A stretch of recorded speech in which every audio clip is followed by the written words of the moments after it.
Please listen carefully. Hello, universe. Welcome to the Optimist Daily Update. I'm Summers McKay. And I'm Kristy Jansen, and we are part of the team behind the Optimist Daily, making solutions the news. We bring you reader-funded solutions news every day to change the tenor of the news media, social media, and the direction of all of our days to make them focused on solutions. 7 days a week, we publish positive news stories written by award-winning journalists and delivered online to your inbox and through our social channels. And also, we are sharing these solutions in a commute-worthy, walk-worthy, home office-worthy, find a new cat scratcher-worthy podcast. Today is Thursday, the 28th of October, 2021. Kristy, I have a kitten update. Oh, you do? Okay, let's hear it. So our fuzzy little friends that we met in the parking lot went from being, mischievous and whatnot to total furniture scratchers. It happened overnight, and I think this is like a teenage rebellion situation, perhaps. But yeah, so I am on the hunt for the best cat scratcher because I don't, in the past, I've never had two kittens at the one time. So you can kind of train one to use the cat.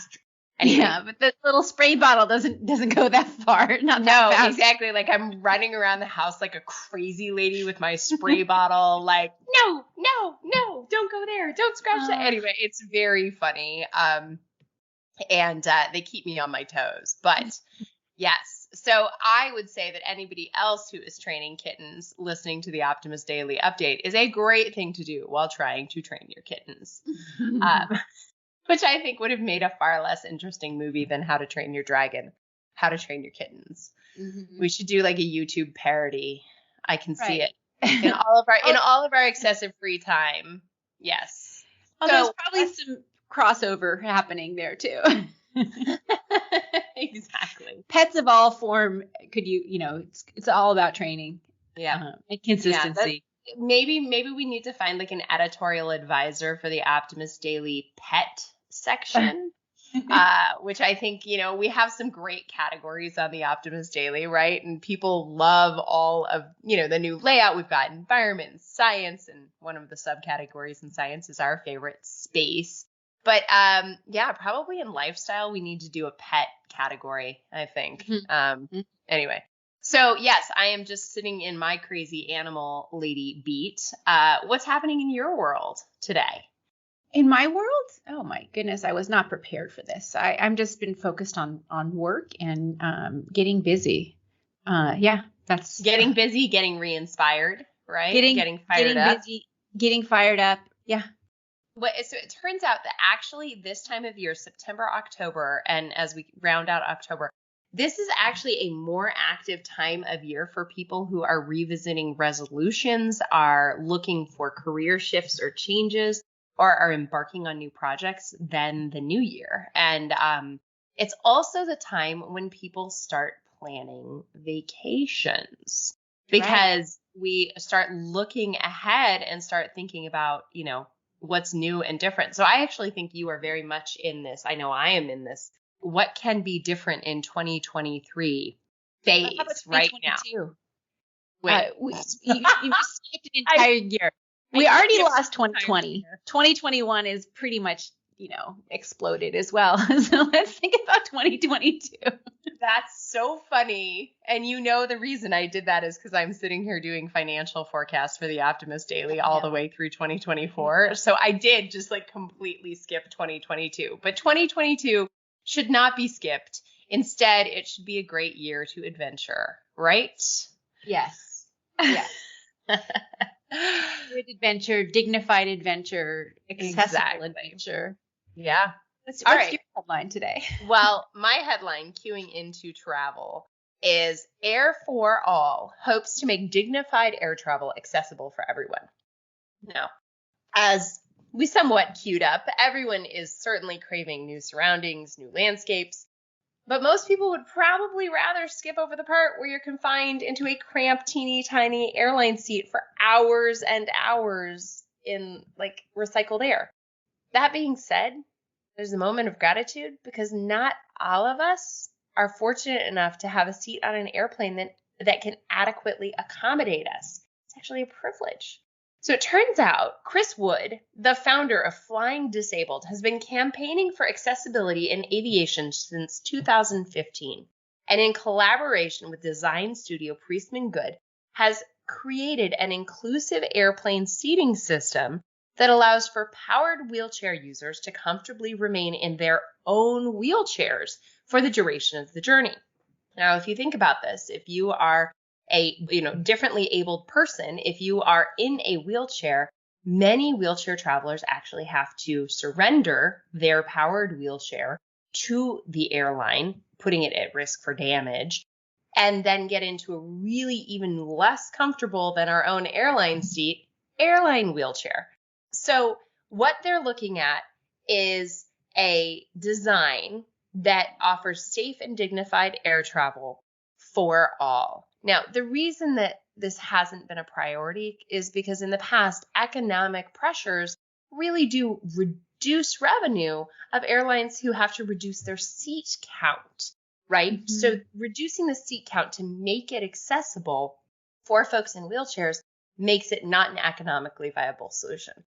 So Air for All actually solves this problem and had added the benefit of enabling airlines to retain the design of their cabin on every seat, ensuring consistent brand experience and cohesive travel for all passengers. Now, basically the way the seat works is the seat sort of collapses upon itself and a wheelchair clicks into place, much like a car seat would. This does necessitate that the wheelchairs are advanced, so their technology is, able to fit, is able to click in, as well as that the seats are advanced. So they're working with wheelchair companies in order to ensure that those have been evolved as well. They're also following a lot of safety standards to ensure, just like you would with child car seats, to be installed in a safe manner. So I just think it's really exciting. This particular prototype, which will launch in December of this year, is a great advancement for finding an economic solution and a design solution and an accessibility solution. And I think it's great because we have to reinvent air travel anyway. So anyway, we do. And the thing that's something to think about is that a lot of people have mobility issues. And especially as we have a globally aging traveling population. Yep. As people get older, oftentimes mobility becomes a concern, an issue that you don't think about until you have lost that. Anyways, I think this is a super important consideration, and I'm glad that Air for All is taking on a solution that can, be a plug and play kind of a situation like the car seats that you just snap into your car. Now, you've got a solution that also takes us on adventures. It also is about travel and thinking about it from both making it easier to do, making it economical, but also with an eye towards making it more sustainable and keeping it less carbon intensive. And this is Austria's new Klimaticket, which allows people who have this to travel anywhere in the country for just $3 a day. And I just think this is a fantastic, all-inclusive kind of solution. It's finally happening after 15 years. It was proposed 15 years ago in Austria, but they finally have introduced the Klimaticket or Climate Ticket, which is an annual ticket with unlimited access to all public transportation for the price of just €3, which is about $3.50 per day. And the implementation of the Klimaticket comes after the country has recently announced a strict carbon tax. So this is a way of charging carbon emitters and then also giving back to the whole country for those taxes then get reinvested in the country. So and part of what the government is hoping to do is to encourage accessible and affordable public transportation options, which will help to lower the overall carbon footprint and also make that become more the normal way of getting around, allowing people to ditch their cars. even if they're electric cars, because that can continue to, it's better than a gas power car, but it's also has other issues in terms of parking. But if you are ditching your car in favor of trains, buses, trams, then that really does help to lower overall carbon impacts. And the other thing that's neat about this is it's a single ticket that is good for all the different services, so that it eliminates the need for multiple tickets, different modes of transportation. It makes spontaneous trips easier so that individuals don't need to have like pre-purchased tickets or estimate costs. It's like a flat fee. It works on all kinds of public transportation, and the environmental benefits are clear across the board. An electric train uses only 55% of the energy that's used even by an electric vehicle, because there's so many more people who are being able to be shuttled around on that one charge.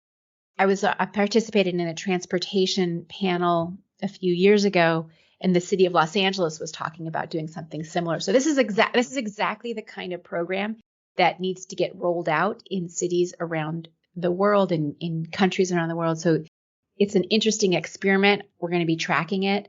And if it's successful, this Klimaticket can provide a blueprint for other countries, other cities looking to cut emissions with more comprehensive public transportation options. So, well, exactly. It's a marketing vehicle to market the use of these systems, right? To make them the priority. Right now, you have in sort of market competition, right? You have your alternatives. And when the alternatives of hopping in your own car are so efficient, then going on public transportation, you're less likely to do it. But if they can actually co-opt that efficiency, if they can step in to say, literally, guys, this is no big deal, hop on any of these, and here's the network, and here's where you get, and it costs you almost nothing, you're going to change customer behavior over time. It lowers the friction for that transformative change, which it's a huge issue. When I was participating with that transportation panel, for example, I spent a month trying to not use my car and take the bus, which turned out to be virtually impossible to do on a regular basis in Santa Barbara because we have no public transportation. And we have a little bit of bus service, but it's not effective for really. It's very challenging to use it. I would have to change a lot of aspects of my day-to-day life. When I lived in that area as well, I was desperately trying to find some way to not take my car from the Ventura area where I resided all the way to the Santa Barbara area. And I wanted so much to be on either a light rail or take the train, anything to avoid having to just drive every day. And it was so frustrating because there simply was not an efficient option. Right. And, now I work remotely. So my commute is from my bedroom to my, office, which, by the chasing way, a cat. That actually cuts emissions itself. Just having more work from home options, even now that we're kind of in a hybrid office, now that I am, I am not driving as much, even compared to, I'm driving more than I was when we were in total lockdown, but I am not driving as much. You haven't returned to the velocity. I haven't returned. Yeah. And now I do have an electric vehicle, so I do feel a little better about that. All right. Well, what else? Speaking of things that we can feel better about in this world, I'm going to just quickly throw out some more headlines today because you and I are having so much fun chatting, but we do have to get to work.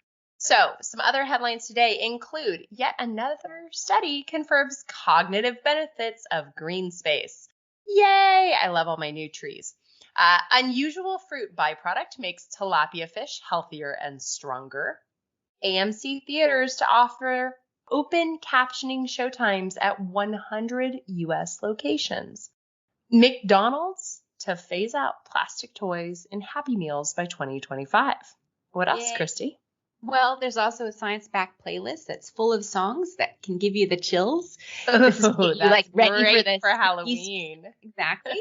Best bites and beverages to boost your bladder health. Another really important organ to think about. Someone had fun with the alliteration. On that one there.